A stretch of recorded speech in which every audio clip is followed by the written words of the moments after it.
Hello guys, good morning. See, most of the times, till the time we do not taste the things of which is bit higher. Okay, for example, I just give you a layman example. For example, you've been eating vegetable biryanis at various places. Okay, and you have assumed that the best of the vegetable biryani is available at some point, maybe in a restaurant, or a biryani is available, or some other dish. You feel that the best dish is available at one restaurant. Okay, and one point of time, you reach a place wherein you find even better biryani. Okay, or even better cuisine which you wanted to eat. Now, what you will do is that you get that habit of that higher taste. Okay, so when you get that habit of that higher taste, you never want to go back and eat a vegetable biryani at a place where the taste is very less. Okay, so this is what happens with people, at a higher realms of life. When you reach the higher realms of life, you don't want to taste anything from the material world once again. So to narrate this, to know, I just wanted to tell you one story. Okay, I'm just sitting in the forest here, and I'll tell you an important story to catch up how your behavior works and how your mind works while dealing with the things of this material world. Okay, so once upon a time there was a king. This king was very virtuous man, and he was actually daily in the evening he used to go out of his kingdom, and he used to see search for people, and he used to check whether his the people in his kingdom are happy or not.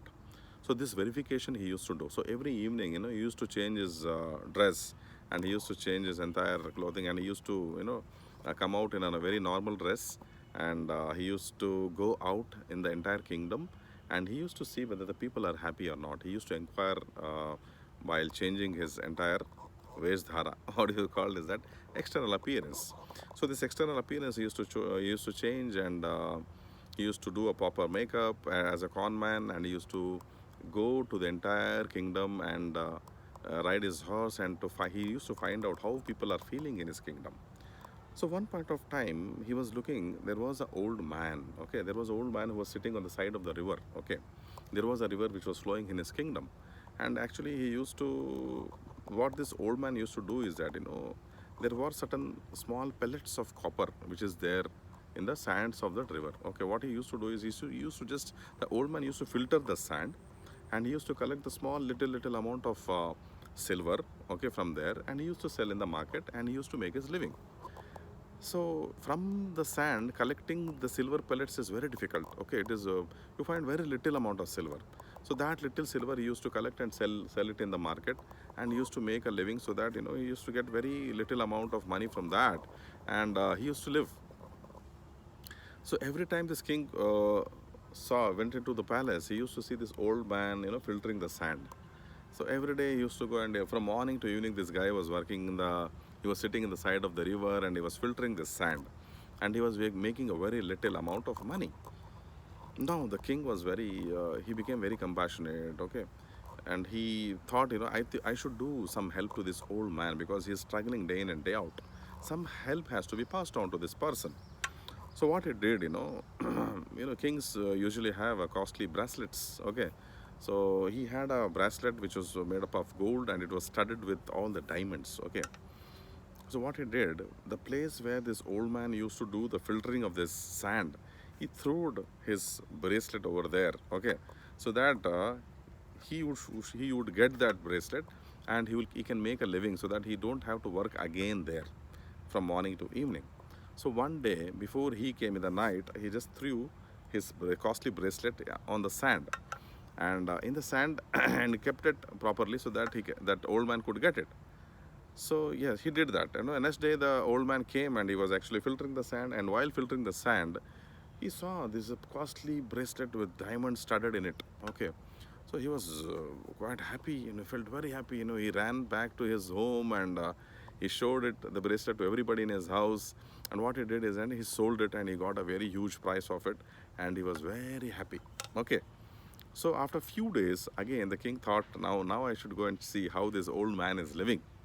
So he just took again his horse, and again he was riding, and again what happened is that he saw that the old man was again sitting there, and mm, he was actually doing the same activity of searching the silver pellets in the sand. So he went near that old man and asked him, "What are you doing once again at this place? I heard from my soldiers that you have sold this bracelet, gold bracelet, which you found here, okay? And you became rich. Still, why are you coming here and searching for the normal copper pellets? What is the purpose of it?" He asked the same question with a lot of inquisitiveness. Look, because king was quite inquisitive to find out what could be the reason. Because after getting so much wealth, people will not look for wealth once again.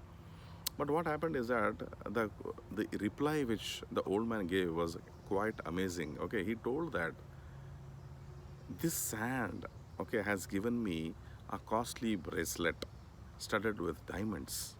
Okay, and this happened because of my filtering of this sand for so many years. So how can I leave the sand now, which has given me such a costly gem? There may be some more gems here, which I can find it. So if you look at the plight of this old man, I feel that he is correct in his aspects. He is actually thinking that he can get some more few rare gems from the sand where he was working day in and day out. But the question I come across when I put across to people, what they found in this material world. Okay, what is that costly gem they found in this material world?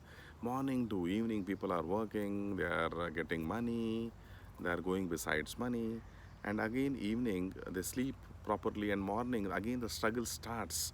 But where is that satisfaction? At one point of time, people who are working in this material world should gain certain kind of satisfaction levels where they could say that yes, I found something which is quite tremendous, okay, which is quite amazing, which is on par, okay. Such kind of things did you anybody got from this material world? No, because if you have car, you will think of buying something else more bigger than that. If you have house, you think of having one more house. If you have land, you think of acquiring one more land or house. Your acquisitions won't stop, your desires won't stop, your vasanas don't stop. So these vasanas are actually developing your attachment, okay, because of the strong desires for accumulating the material wealth is giving rise to a desire to attain more. This is leading to moha, okay. Moha is not a strong affinity towards the material things. So how it is coming? It is coming from the strong vasana, strong desires. So, but instead of, though you are working day in and day out for achieving to fulfillment of your desires and vasanas, there is nothing special you could find in this material world which could actually satisfy you. So, at this point of time, you people should ask a question. People should ask a question that is there any other dimension where the satisfaction is lying? Okay, is there any other dimension? So you need to ask this question continuously, and once you get the answer that yes, there is some other dimension apart from this material world where the happiness is sustained forever and joy is sustained forever, to that dimension you should make a thinking, and in that direction you should start working from now. This decision has to change within you, okay.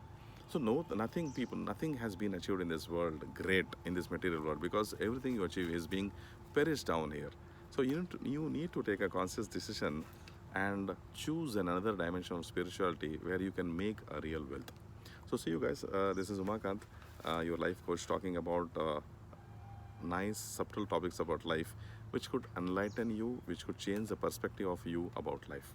Bye guys, we'll catch up in my next videos. See you guys once again. Bye.